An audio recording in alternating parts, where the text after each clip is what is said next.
Well, we've got 22 people here tomorrow night for Christmas in July, which I'm really looking forward to. We are just doing the turkey and what I'm going to show you now.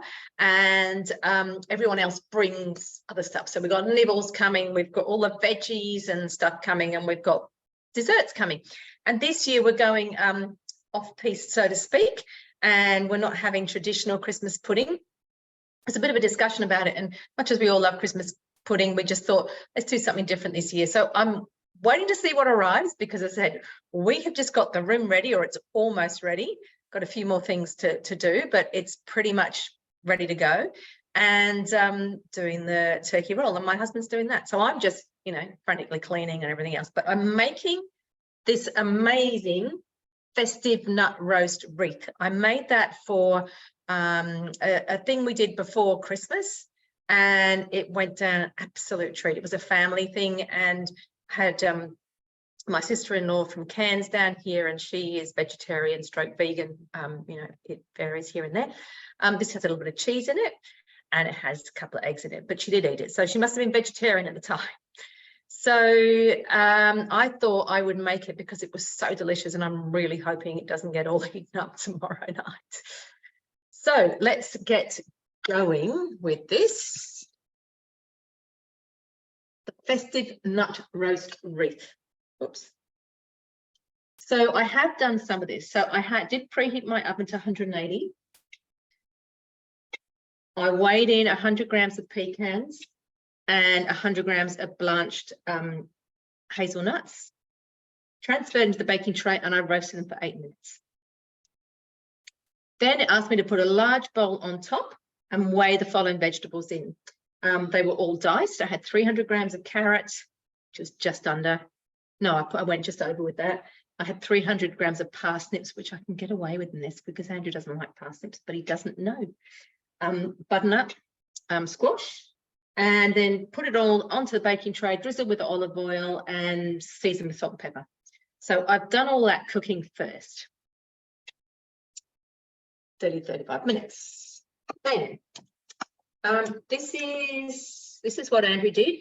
He saw these at a market and he bought them, chestnuts, and he has roasted and shelled them.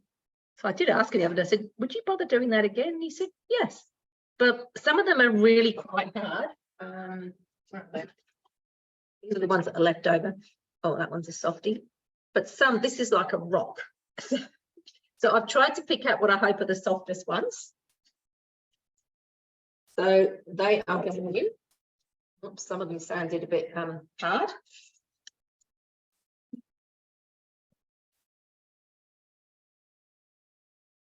Oh, 1 second on speed 5. We'll see how we go.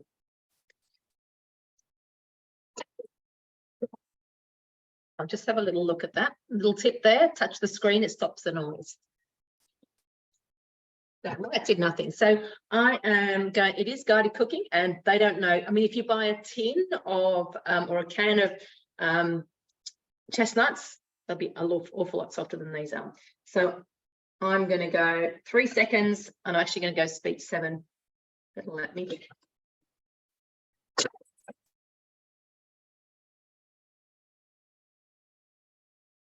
And the dog moved. It did sound like nuts.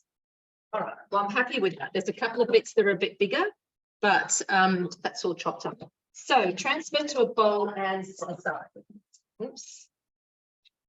So I'm hoping, I've got using my big mix shop bowl. I used a slightly smaller one the other day. Love these. They've got the handle, they've got the non-slip bottom, they've got a pouring spout, and they have a lid, and they have measurements up the side, which you probably can't see. Anyway, I'm hoping that's where that's meant to go. Okay. Then it says 80 grams of bread torn into pieces. Well, I'm occasionally for gluten-free, so including me, and so I'm going to use nuts. And I would have milled the nuts first, so they are almonds. However, I did notice I've then got to add cheese, and it does turn up to about speed 8. So I figured that's going to be enough to do this. So I've got the cheddar cheese and I've got those nuts in there. But I could have used gluten-free bread, but honestly, I don't have any. Okay.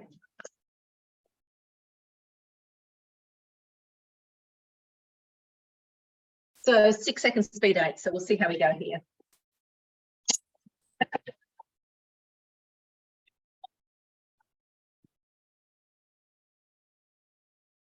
I'm thinking that will be fine. Now what I'm going to do is put my little chestnutty things into here. Let's transfer to a large bowl, not the same bowl. All right. So there we go, all chopped up. She worked really nicely. Then 160 grams of reserve roast. Hang on. I'll do 1880. Let me just check this. If you need to check something, recipe detail down here, 160 grams. So I've got to leave a little bit out here. So we're going to go back in. I have to do it next year. Okay.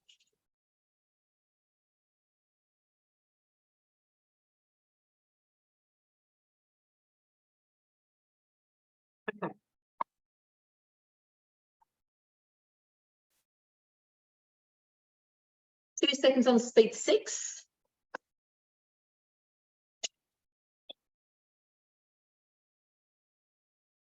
And that is going to go in here. There we go. So some is quite fine and some of it's a bit spunkier. That's good. Oops.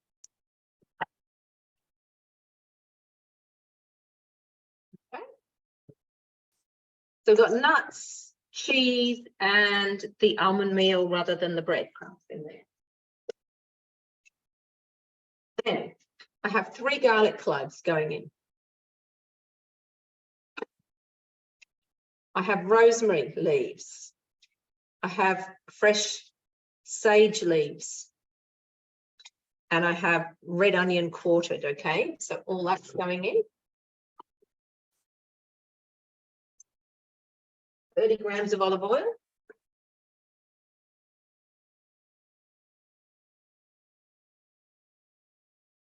Oh, look at that. That is a consultant's precision for once.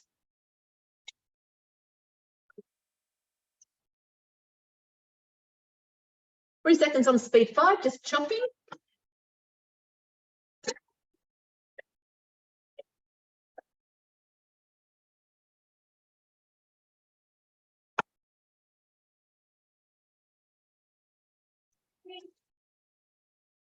Go. Asking me to scrape down the sides and is actually going to cook that.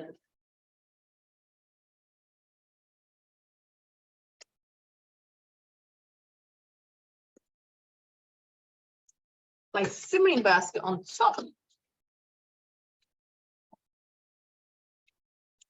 Because we're going to 120. Speed 1. All right. So I picked up the turkey rolls. We've got 3 turkey rolls that Andrew's going to cook tomorrow. And the butcher said everyone seems to be having Christmas in July. So obviously everybody's realised this is the last weekend in July. We were actually been organised since May. So I think it's the first time in about 3 years, 3 or 4 years probably, that we've got everybody together that is normally invited. So that's going to be a bit of fun. But what I want to just remind you was that once you are 95 degrees, heating 95 degrees or above, you have the simmering basket on, okay? You do not use the splash guard unless it says splash guard.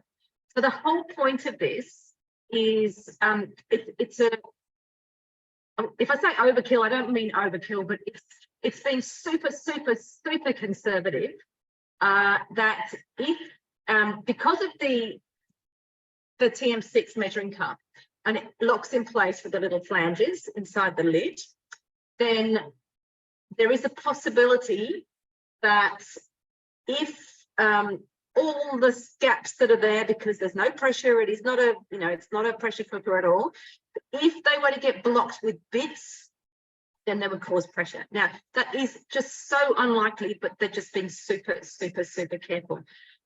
With the previous mixes, if something like that happens, the lid could possibly rise, all right, because it wasn't locked in place. So the idea with using this is that it is not locked in place. So if that was to happen and liquid came up, it could push it off. And obviously you would hit your silver button here and you would stop it straight away, okay? If you were to put the splash guard on instead of that, we are back to this scenario, all right? Because there's a small hole in the splash guard and it is all, because of the little flanges on the side of the splash guard, they get locked in. It's locked in with the arms here. So please, please, please use the simmering basket, not the splash guard, unless it asks you, if you're doing high heat, then obviously it's going to ask you to put that on and you have to click done to move on. All right, but that is a really, really important thing to remember. There we go. 35 seconds. So it says, whilst you're doing that, it says whilst it is doing that, it says to line a tray with baking paper or a silicone baking mat. So I have one of those ready. All right, so we'll let this go a little bit further. And then a bit further on, we're going to, because I have used a tin of lentils. It asks you to take the label off the tin of lentils, because remember, we want it to look like a wreath. So I've taken the label off, I have covered it with silver foil, and that will be the center of our wreath. Okay.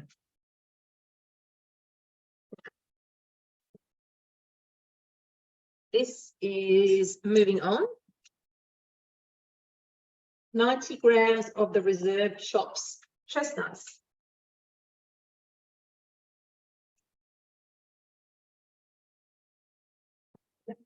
A little bit more than 90 grams. Okay. 160 grams of the roasted vegetables.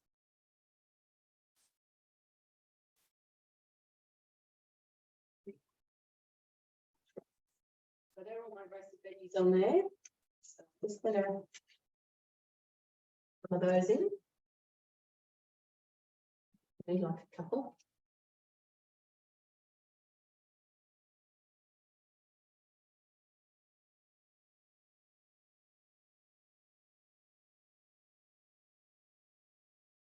That'll do. All right.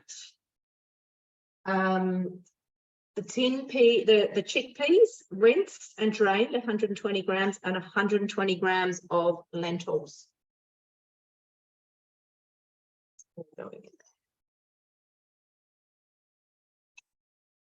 2 medium eggs, which are here.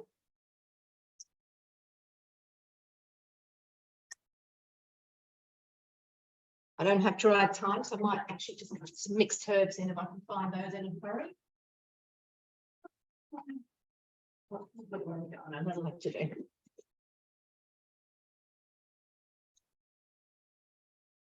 Should have taken that with me today. Went up to the source and stocked up on a few things today.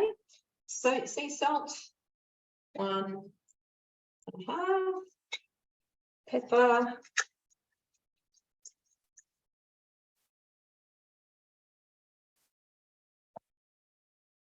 now we're back to using the measuring cup. 5 seconds, speed 5. I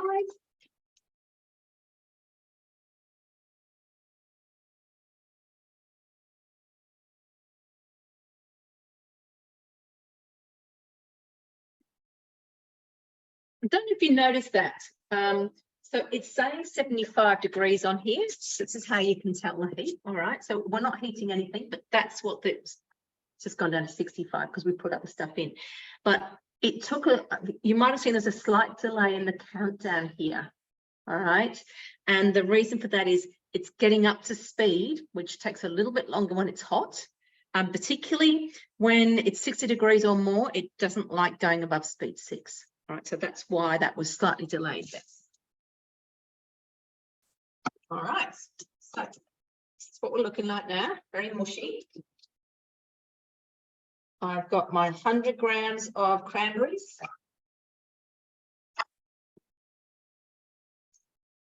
160 grams of the veggies, another 160.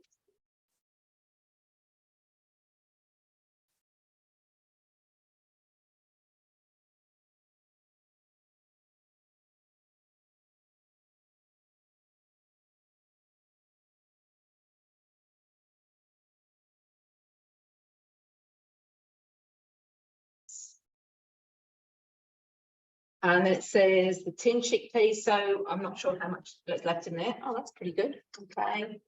And the lentils, so these are what was left from the previous thing, so that's a little bit light one. Remaining reserved, I'll just pull that one apart there a little bit. Chopped chestnuts.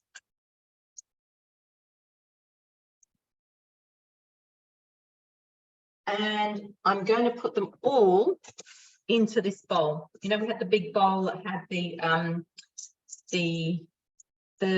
some of the chopped nuts, what would be the bread, but I used almond meal, and the cheese. All right, so everything's going into here now.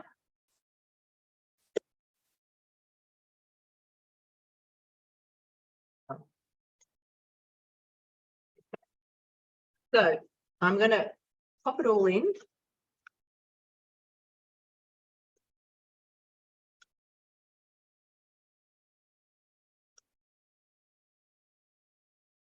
I have to say, when I made this the first time, it was really just a bit of an experiment, but everybody loved it. Everybody wanted seconds, so I'm hoping it's not the same tomorrow night. All right, so it hasn't asked me to mix this in here, but I'm going to mix it because otherwise I'm going to have most of the dry. And it smells like Christmas. It's just beautiful.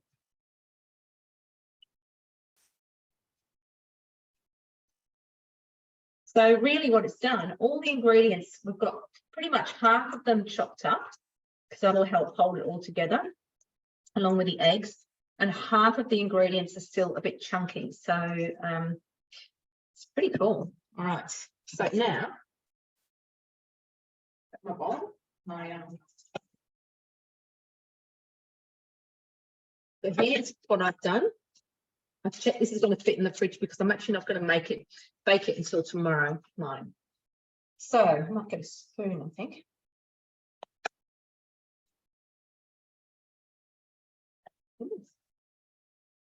Here you go, that's another mixed shop item, the spadle. So the spadle can be used like this if you want to get down low into something, or you can turn it around, use it like a ladle. How cool is that? I think this might be useful.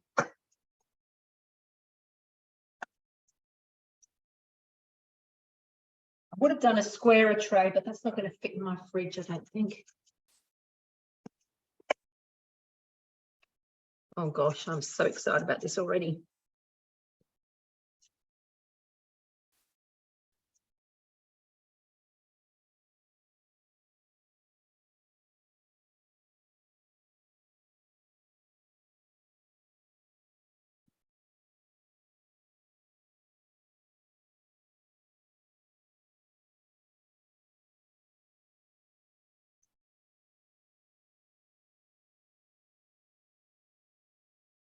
Okay, now it's time for getting messy.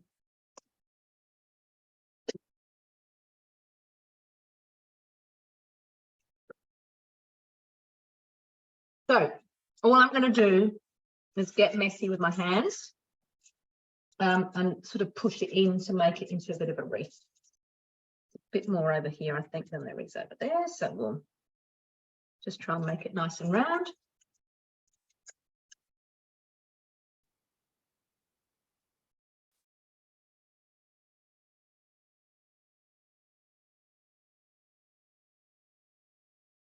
All right, so I'm just going to wash my hands if I can show you that properly.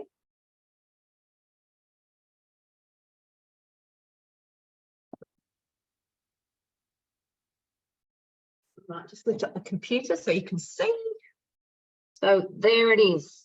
Okay. And let's just see what it says next. Bake for 45 minutes, then carefully remove the foiled tin. So bake it with the tin in there like that. That's why you've got the foil on, so it's not aluminium. Then it says drizzle with 3 tablespoons of maple syrup and the remaining roasted veggies. So that much left.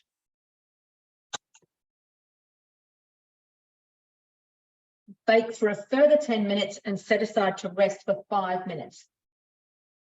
And then in the meantime, And I have to say, I probably won't bother with this bit, but what it's asking me to do is fry some, crisp up some, oh, maybe I could crisp up 8 more sage leaves,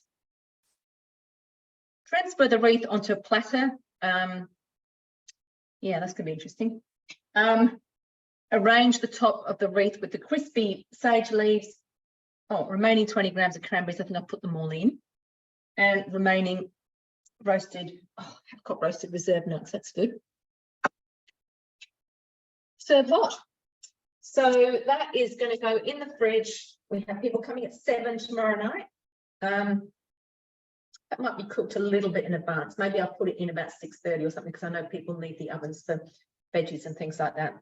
But there you go. And I'll tell you, it was a massive, massive hit. So definitely looking forward to tomorrow night's dinner.